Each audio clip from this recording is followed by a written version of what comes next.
শত ধরনের প্রবলেম আছে, সব ধরনের প্রবলেম আছে। আপনি আমাকে 2 ঘন্টা ধরে এয়ারপোর্টে বসায় রাখছেন। আপনি বলছেন আমাকে রিসিভ করার জন্য কাউকে পাঠাবেন। কোথায় ছিল? কেউ যায় নাই। এটা কি ধরনের কথা? ম্যাডাম আমি পাঠিয়েছি তো, আমি স্বামীকে পাঠিয়েছি এবং অন টাইমে গেছিল ম্যাডাম।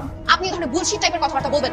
আপনার সার্ভিস সম্পর্কে আমার খুব ভালোমতো বোঝা হয়ে গেছে। আপনি বসের মেয়েকে যদি এইভাবে করে ট্রিট করেন, আপনি নরমাল গেস্টদের কিরকম সার্ভিস দিচ্ছেন আমার খুব ভালোমতো বোঝা হয়েছে। এর জন্যই তো বলি প্রত্যেক মান্থে জ্যাজি হোটেল বিজনেসে কেন এত লস হচ্ছে, কোনো ধরনের লাভ হচ্ছে না। আপনার আমি ব্যবস্থা করব। এখানে এক্ষুনি জ্যাজিকে কল দিব। তুমি ম্যাডাম জানো কেন? কি বলেন স্যার? ম্যাডামকে নিতে যাইনি মানে? আমি সকাল 10টা থেকে এয়ারপোর্টে দাঁড়ায় আছি, এই যে নাম দিয়ে হাজার হাজার মানুষ আসে যায়, কিন্তু ম্যাডামের কোনো খোঁজ খবর নাই। কি নাম লেখছো? পিএ কে চাই পাখি কেন লেখছো? ম্যাডাম নাম পাখি।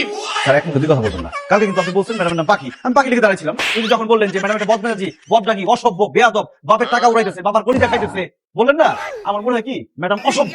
সে আসছে ঠিকই, কিন্তু অন্য কোনো ছেলের সাথে মনে হয় ভাগছে। এমন করতে দিতেন। ও এই সময় তোকে কখন বলছি? কালকে বললেন না আমাকে? একদম সত্যি কথা বলছেন স্যার, আপনি মানুষ চিনেন। এরকম বদমেজাজি, বাপের টাকা উড়ায় এই মেয়ে ফালতু কাজ করতে পারে। হোয়াট? আপনি আমার নামে এই ধরনের কথা বলছেন? This is really not fair. আপনার এত বড় সাহস হয় কিভাবে আমার বাবা আপনাকে চাপ দিচ্ছে আর আপনি এই ধরনের কথা বলছেন? আপনার সম্পর্কে বলবে কেন?